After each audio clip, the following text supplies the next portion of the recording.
এবছরের জন্মাষ্টমীটা আমাদের কাছে একটু স্পেশাল বললেই চলে, কারণ প্রত্যেক বছর আমাদের জন্মাষ্টমীর পুজো হয় বাড়িতে।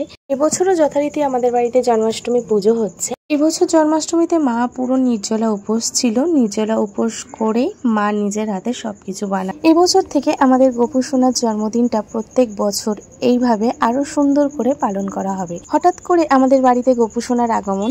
বোন ডিউটি থেকে ফেরার সময় গোপু সোনাকে নিয়ে এসেছে। নিয়ে এসে মায়ের কোলে তুলে দিয়ে বলল, এ নাও মা, তোমার ছেলেকে। সঙ্গে সঙ্গে দেখলাম মায়ের গাল ভর্তি হাসি।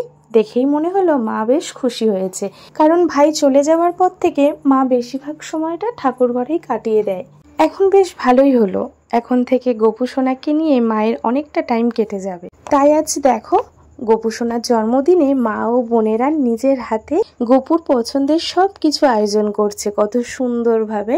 গোপুর পছন্দের তালের বড়া, মালপোয়া, নারকেল নাড়ু, নানান টাইপের ফল, সাথে ক্ষীর, পায়েস সব রকমের করা হয়েছে। লুচি, 5 রকম ভাজা, মিষ্টি, সাথে লাড্ডু, ক্ষীর, পায়েস, নানান টাইপের চিপস, চকলেট, লজেন্স, ফ্রুটি।